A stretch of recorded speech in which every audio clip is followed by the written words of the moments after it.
Nama saya Davara Taisiba dengan NIM 700.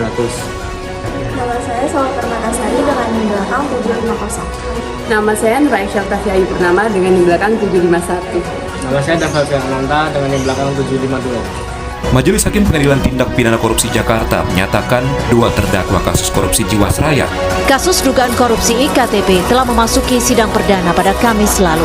2 terdakwa dihadirkan di persidangan Tipikor Jakarta. Hanya berhenti pada Juliari Batubara, maka indeks persepsi korupsi kita bukan tidak mungkin akan semakin menurun drastis dan peringkat kita akan semakin turun. Dan itu yang kita prediksi ke depan karena sejak awal politik hukum pemberantasan korupsi era Pak Jokowi memang tidak terlihat ada perbaikan, justru yang terjadi penurunan. Beberapa cuplikan tersebut merupakan kasus tindak pidana korupsi yang berada di Indonesia. Tindak pidana korupsi yang populer disebut sebagai penyalahgunaan kekuasaan untuk keuntungan pribadi. Pada dasarnya merupakan masalah keadilan sosial. Yang pertama merupakan pengertian korupsi. Korupsi berasal dari bahasa Latin yaitu corruptus dan corruption.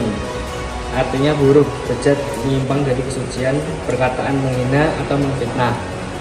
Dalam Black Law Dictionary di modul tindak pidana korupsi KPK, korupsi adalah suatu perbuatan yang dilakukan dengan sebuah maksud untuk mendapatkan beberapa keuntungan yang bertentangan dengan tugas resmi dan kebenaran lainnya.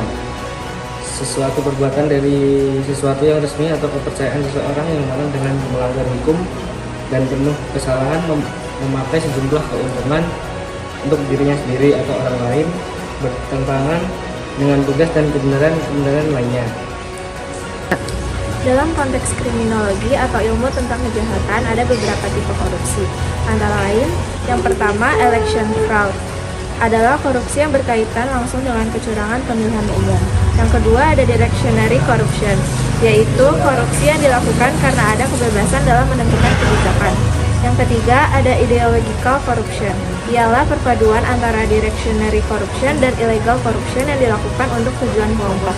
Yang keempat ada mercenary corruption, yaitu menyalahgunakan kekuasaan semata-mata untuk kepentingan pribadi. Yang kelima ada corrupt campaign practice, adalah praktek kampanye dengan menggunakan fasilitas negara maupun uang negara oleh calon yang sedang memegang kekuasaan negara. Ciri-ciri korupsi. Korupsi senantiasa melibatkan lebih dari satu orang.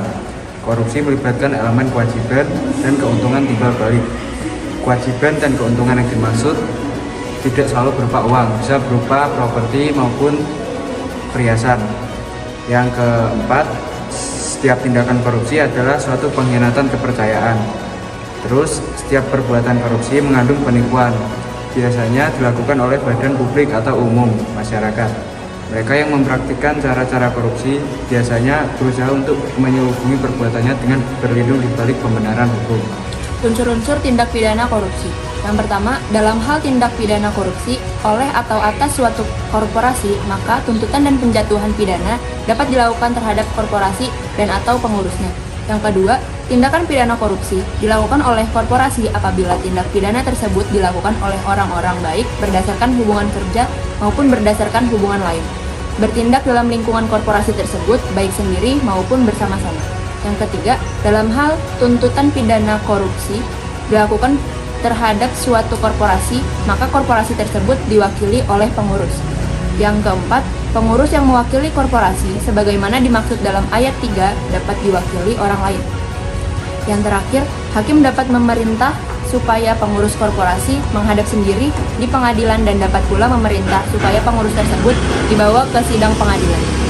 Sebab terjadinya korupsi: 1. Kurangnya pendidikan. 2. Modernisasi. Yang ketiga, emosi mental. Yang keempat, kemiskinan. Dan yang terakhir, tiadanya hukuman yang keras. Dasar hukum pemberantasan tindakan korupsi. Yang pertama ada dalam Undang-Undang Nomor 3 Tahun 1971 tentang pemberantasan tindak pidana korupsi, yang berisi undang-undang ini dikeluarkan di masa Orde Baru pada kepemimpinan Presiden Soeharto. Undang-Undang Nomor 3 Tahun 1971 mengatur pidana penjara maksimum seumur hidup serta denda maksimal 30 juta bagi semua delik yang dikategorikan korupsi. Yang kedua ada dalam Ketetapan MPR Nomor 11/MPR dari 1998 tentang penyelenggaraan negara yang bersih dan bebas KKN. yang berisi dalam TAP MPR itu ditekankan soal tuntutan hati nurani rakyat agar reformasi pembangunan dapat berhasil.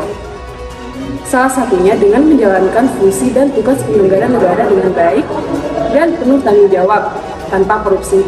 TAP MPR itu juga memerintahkan pemeriksaan harta kekayaan penyelenggara negara untuk menciptakan kepercayaan publik. Selanjutnya, ada dalam Undang-Undang Nomor 20 Tahun 2001, Undang-Undang Nomor 31 Tahun 1999 tentang Pemberantasan Tindak Pidana Korupsi yang berisi undang-undang di atas telah menjadi landasan hukum pemberantasan tindak pidana korupsi di tanah air. Undang-undang ini menjelaskan bahwa korupsi adalah tindakan melawan hukum dengan maksud memperkaya diri sendiri, orang lain, atau yang berakibat merugikan negara atau perekonomian negara.